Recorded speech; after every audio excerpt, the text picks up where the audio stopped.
told the children of Israel, he said, if you don't want to keep my commandments, guess what? Get that in Deuteronomy 28:15. But they taught you some of this history, right? Deuteronomy 28:15. Here, we get it. Watch this. The book of Deuteronomy, chapter 28 and verse 15. So when the Most High God was establishing his nation, his chosen people, the people that he loved, this is what he told them though. Read. But it shall come to pass, if thou wilt not hearken unto the voice of the Lord thy God. It said it's going to come to pass. In the future, some things are going to happen if you don't listen to what I'm telling you to do. Read. To observe, to do all his commandments. He said you got to observe to do all his commandments. Read. And his statutes, which I command thee this day, that all these curses. All these what? All these curses. What are curses? What are curses? Are they good or bad things? Bad things. They're actually judgments. It's just like if somebody shoots somebody down in the street and they grab him, take him downtown, and he get in front of the judge. What is the judge going to do?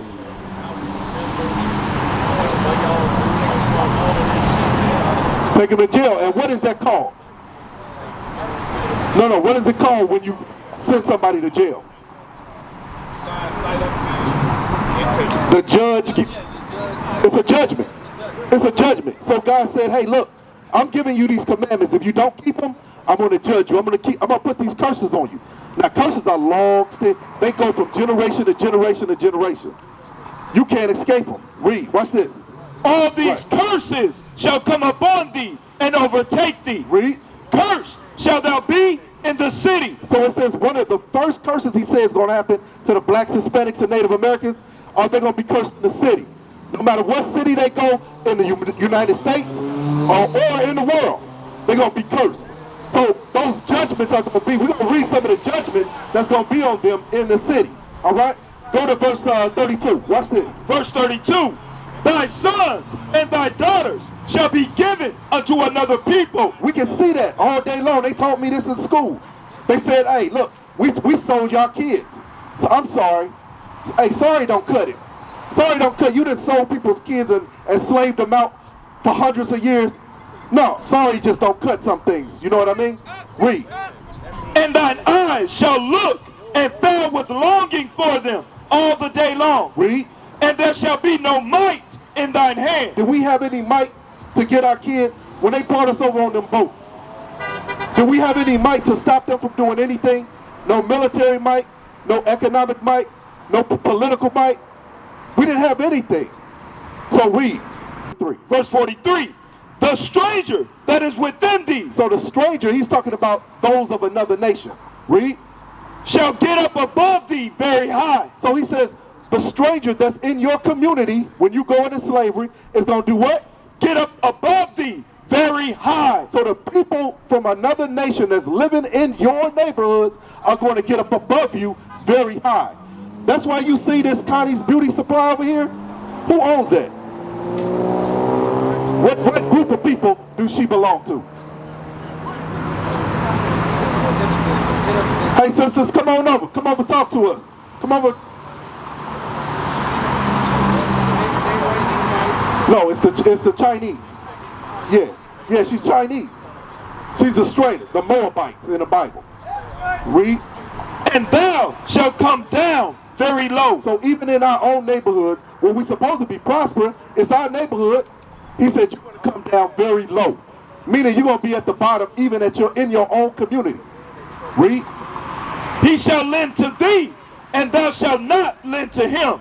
So he says you're going to lend, he's going to lend to you, but you're not going to be able to lend to him. Why? Why ain't you going to be able to lend to him? If he's able to lend money to you, you want a car, you go to his bank, you get a loan.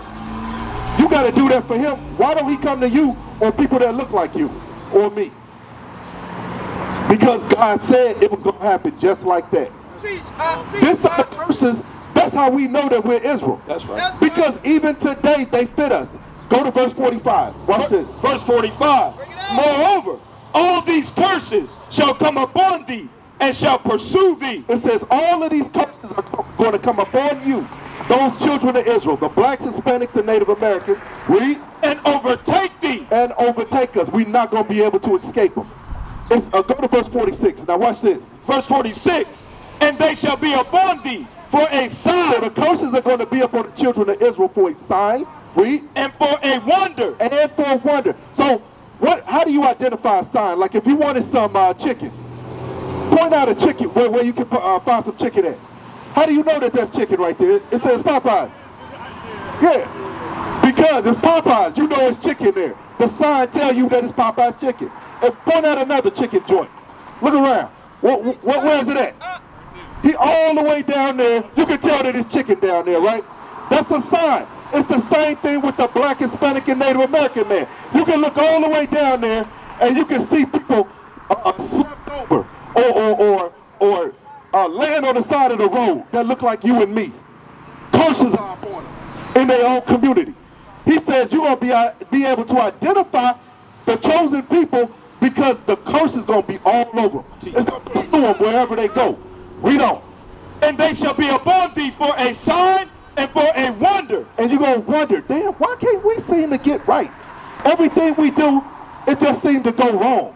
We can't start no businesses in our own community. Everything we seem to do go bad. We're just driving down the street. Police come up behind us. Somehow we end up dead. How did that happen? God said you're going to be cursed in the city. That's showing that you're an Israelite according to the Bible. That's right. Read on. And upon thy seed forever. Upon your what? Upon thy seed forever. It's your seed, according to the Bible.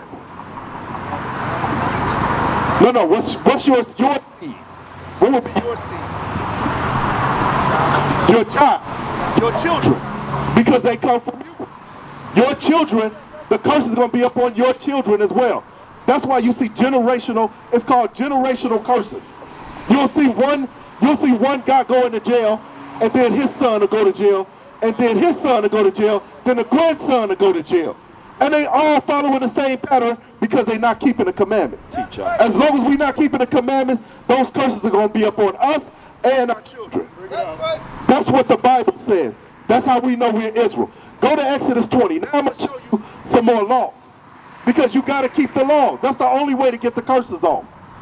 He made it like that to make sure. He said, I chose these people. I chose them out of all of the people that I made on the earth. So I'm not going to give them a choice. They got to keep my commandments. Read verse 8. Verse 8. The book of Exodus, chapter 20 and verse 8.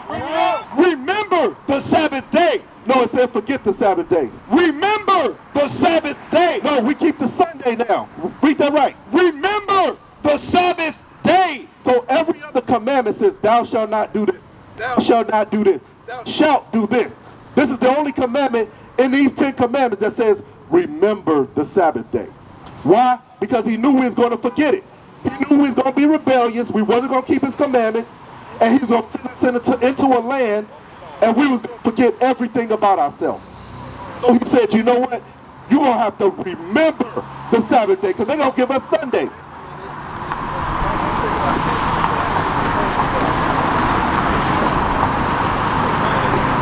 So what did the Bible say? Read on. Watch this. To keep it holy. Read. 6 days shalt thou labor and do all thy work. So what's the first day of the week? You said what? Monday's the first day of the week? You sure? You got a phone? You got a phone? Let's see your phone, bro. Okay. Friday. Hold on. No, the first day of the week. What is the first day of the week? What your phone? You got a phone on you? Here, I'm going to show you. I'm going to show you because that's part of the deception that they've done to our people. Bring it out, Al. They start the work week. Here's the calendar right here. What's the first day of the week? Is it Wednesday? What does it begin with? What letter does it begin with? No, right up here. Right here is the days of the week. Yeah, so what's the first day of the week?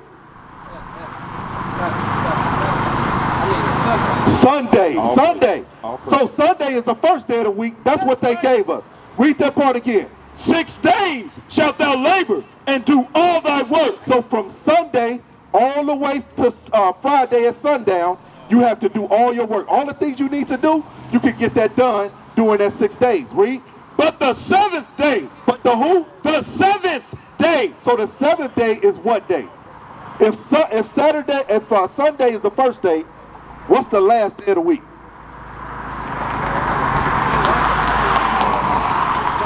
Sunday's the first day. What's the last day? You got Friday before it, and then Saturday. So that's the last day of the week. Saturday's the last day of the week. So he said you got all the way from Sunday to Friday to do what you need to do. On Saturday, you got to stop it all. We're going to tell you what to do. But the seventh day is the Sabbath of the Lord thy God. The seventh day is the Sabbath of the Lord thy God. So we got to keep the seventh day of the week. Saturday. Read. In it, thou shalt not do any work. So we're not supposed to do any work. Now we in captivity. We got to pay our bills. So we got to, if the boss say, hey, look, you got to work that day, you going to have to work that day. But you should be trying to get it off. You should be trying to find a job where you don't have to keep that day so you can keep the commandments of God. So God is going to give you grace. He's going to give you time to get that thing together. But you got to be working on it. You can't just say, oh, okay, well, I'm in captivity. I'm not going to keep that day, man. It's just, no. You got to be working. It took me 8 months. It took me 8 months to get my schedule changed at my job because I had been working on it for 8 months. And then finally, I was able to get Saturdays off. Okay? So that's what we got to do. Saturday is the day of rest. God chose us because he wants us to be like him. He says, if I rested on the seventh day, y'all got to rest on the seventh. Why wouldn't you want to rest? You've been working 6 days. Chill out. Watch, he going to tell you what else to do. In it, thou shalt not do any work, thou nor thy son. Now he going to tell you how serious it is. Read. Nor thy daughter, thy manservant, nor thy maidservant. So even if you got servants, they get the day off. Read. Nor thy cattle, nor thy stranger. Even your animals. If you got animals, they get the day off. So you see how serious that thing is? Everybody in your house get the day off. Read. Nor thy stranger that is within thy gate. So if you got a guest that come over, don't put them to work. Let them chill too. Read. For in 6 days the Lord made heaven and earth, the sea, and all that in them is. So he said, look, y'all like me. I made y'all in my image. So y'all got to do the things that I do. Don't work on the seventh day because when I created the earth, and everything in it, I rested on the seventh day. So y'all my people, y'all do the same thing. Read. And rested the seventh day. Wherefore the Lord blessed the Sabbath day and hallowed it. So he blessed the seventh day. So if you're keeping the first day, Sunday, you're not going to be blessed. Because he only gave us the seventh day, Saturday. The Sabbath. The Sabbath is the seventh day. All right? So, matter of fact, get, what do I want? Exodus 35 and 3. Watch, we're going to teach you how to keep it holy. Yes, sir. Exodus 35 and 3. The book of Exodus, chapter 35 and verse 3. Ye shall kindle no fire throughout your habitation. So it says we're not to kindle any fire. Today, that would be like turning on the stove and cooking. All right? Read. Upon the Sabbath day. Or if you got a microwave, you know, just find something, make some sandwiches the day before or something like that. Or cook a meal the day before and eat that. But don't kindle any fire. Don't cook anything. Don't turn on the stove. Don't fight. On the Sabbath day. Every other day you good. But on the Sabbath day, no cooking. That's it on that. Okay, give me Nehemiah 10 and 31. Now, he told us resting also include no buying and selling. Because a lot of us, we like to get the sales on Saturday. They make it real easy for you to here in America. They say, okay, hey, we got the best sale 50% off on Saturday. He says, no, no buying, no selling. We're going to read it right after scripture. The book of Nehemiah, chapter 10 and verse 31. And if the people of the land bring ware or any victuals on the Sabbath day to sell. So if they open on Saturday, they make most of their money on Saturday. He said, no, don't go in there and buy no hair products, none of that. Don't go to the chicken joint, nothing. Don't do no buying, not even amongst ourselves. Don't do no transactions. Read. That we would not buy it of them on the Sabbath. So we're not supposed to buy or sell on the Sabbath. Read. Or on the holy day. We got holy days, like we celebrate the new moon. And feast days like Passover. We're not to do any buying or selling on those days. We used to scream black power while heroin was pushed. But at the end of the day, nothing's in vain. IUIC has been given a vision. The tents of Judah has risen. Many has attempted the mission, minor murmuring, omitting, and missing the mark. Just reading that he had the flame of fire in his eyes gave us the spark. We on Paul's mission. We out on the road, purple and gold, from Mexico, Cuba, Haiti, Ghana, Sierra Leone. 144,000 boots banging, concrete crackling. These are our men repented at heart. The scriptures is proof. IUIC, we deliver the truth.